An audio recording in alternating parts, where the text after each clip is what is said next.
Assalamualaikum, salam sejahtera, salam PKP untuk semua pembaca yang di luar sana.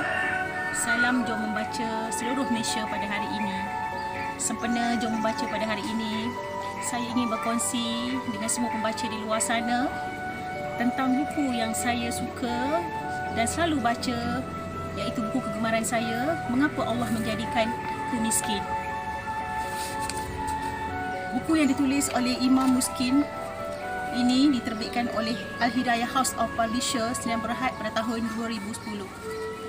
Yang diterjemahkan oleh Izzah Mukhtar, mempunyai 270 muka surat. Membaca buku yang ditulis oleh Imam Muskin ini, iaitu Mengapa Allah Menjadikanku Miskin, terasa begitu berkesan sekali di hati. Kepada pembaca di luar sana, bukan mudah menjadi orang miskin. Perut lapar, tubuh kepanasan dan kedinginan, tidak mempunyai tempat tinggal yang selesa. Bahkan jika hujan, tubuh akan menggigil kebasahan. Berbeza dengan orang yang kaya, hidupnya serba mewah, kereta mewah, berkilat, hidup mewah, bergaya dan sungguh nikmat. Terasa kehidupan orang yang miskin tiada harganya. Tiada siapa yang mahu memandang dan mahu mendengar apa yang yang orang miskin bicarakan. Malah ada yang mencemuh dan memandang rendah. Ada kalanya tiada keadilan untuk si miskin di dunia ini. Namun, apabila saya membaca buku ini, hati saya menjadi tenang. Tenang setenang-tenangnya, kerana di dalamnya syarat dengan nasihat dan kata-kata pedoman. Sesungguhnya kaya dan miskin itu adalah ujian keimanan bagi setiap hamba di muka bumi ini. Buku yang mengandungi 6 bab ini bermula dengan bab 1 yang menjelaskan cara Nabi mengangkat darjat orang miskin, membangkitkan semangat mereka, meletakkan kedudukan orang miskin di tempat yang sepatutnya dan menjadi pemimpin kepada golongan ini. Ya, manakala bab 2 menghuraikan catatan buat golongan miskin di mana mereka adalah golongan penerima zakat. Mereka yang memuliakan orang-orang miskin adalah kunci syurga dan doa-doa mereka mudah dimakbulkan.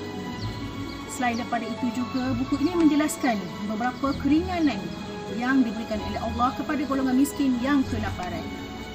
Antaranya, jika si miskin mengambil makanan orang kaya kerana kelaparan, Allah mengampuni dosa-dosa. Oleh itu, Islam sangat menuntut sifat bersedekah demi menjaga keharmonian di dalam masyarakat.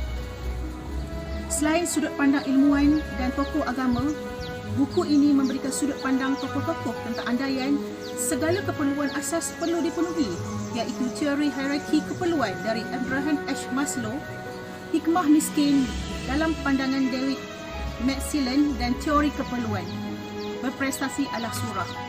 Ini menjelaskan di dalam Al-Quran banyak menceritakan golongan miskin. Jelas Allah sangat menitik beratkan golongan ini untuk dimuliakan. Para pembaca sekalian, buku ini merupakan terapi jiwa yang hebat apabila menjelaskan, jangan sesekali kita bersedih bila rezekimu datang lewat. Jangan berputus asa apabila rezeki Allah itu lambat. Namun begitu, buku ini tidak mahu golongan miskin berserah kepada takdir sahaja. Mereka perlu berusaha untuk keluar dari kemelut kemiskinan dengan cara berusaha dan berdoa. Buku ini menjelaskan riwayat bahawa keistimewaan orang miskin adalah termasuk golongan orang yang akan sebahagian besarnya akan masuk syurga.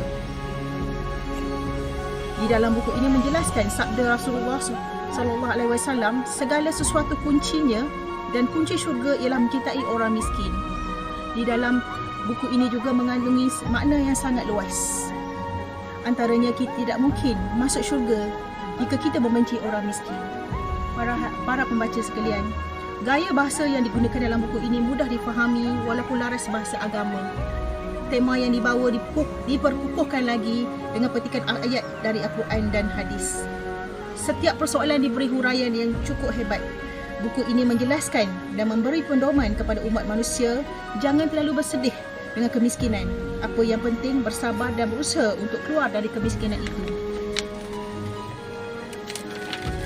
Dalam situasi kita pada hari ini, amalan bersedekah amat dituntut untuk mengurangkan jurang antara orang miskin dan orang kaya. Jelas harapan penulis dalam buku ini agar pembaca mendapat barakah untuk kesemelangan dunia dan akhirat.